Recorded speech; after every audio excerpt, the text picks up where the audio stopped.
tidak akan ada pengumuman calon wakil presiden sebelum partai lain mengumumkan calon wakil presidennya. Tidak ada alasan yang urgent bagi Partai Nasdem untuk terburu-buru mengumumkan calon wakil presidennya. Yang penting hari ini, yang mendesak hari ini adalah membangun konsolidasi, bukan mengumumkan calon wakil presiden. Karena Anies Rashid Baswedan dicalonkan oleh koalisi perubahan, bukan untuk menjadi calon presiden, tapi Anies Rashid Baswedan dicalonkan untuk menjadi presiden RI pada tahun 2024. Siapa yang mencalonkan capres pertama? Nasdem atau partai lain? Iya Pak. Sosok pendampingnya Pak gimana Pak? Nasdem dulu satu. Sekarang saatnya Nasdem harus kasih kesempatan teman-teman dari partai lain calonkan siapa wapresnya, baru Nasdem ikut. Tentu saja ini kriteria yang cukup bagus ya untuk memunculkan strong leadership supaya tidak tersandra atau tidak kemudian dikerjain oleh lawan politik. Itu bagus, kriteria itu berani dan tidak bermasalah secara hukum pada peristiwa masa lalu, tidak tersandung kasus hukum. Nah, yang kedua adalah kemudian Nasdem kan seperti Ahmad Ali mengatakan bahwa ini kok Anies seperti menambah-nambah kriteria sesuai dengan selera jeroan beliau.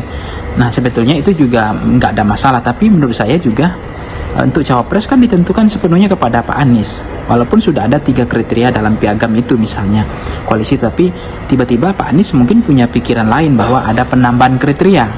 Nah, penambahan kriteria itu adalah salah satu cara Anies untuk mendapatkan cawapres yang ideal. Nah, problem itu tentu tidak akan menjadi masalah sepanjang itu bisa dipenuhi oleh Pak Anies. Waketum Nasdem kasih rambu ke Anies, jangan pilih figur cawapres pertimbangannya hanya karena punya parpol.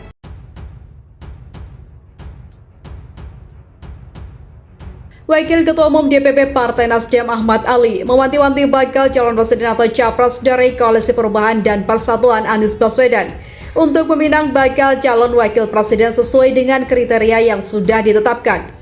Bahkan Ali meminta Anies tidak memilih bacawa pres yang hanya karena memiliki partai politik. Kalau kita bicara piagam deklarasi Koalisi Perubahan, di dalam 3 poin itu sangat jelas bahwa Mas Anies diberikan mandat untuk mencari dan memilih cawapresnya, kata Ali dalam keterangan tertulisnya Selasa.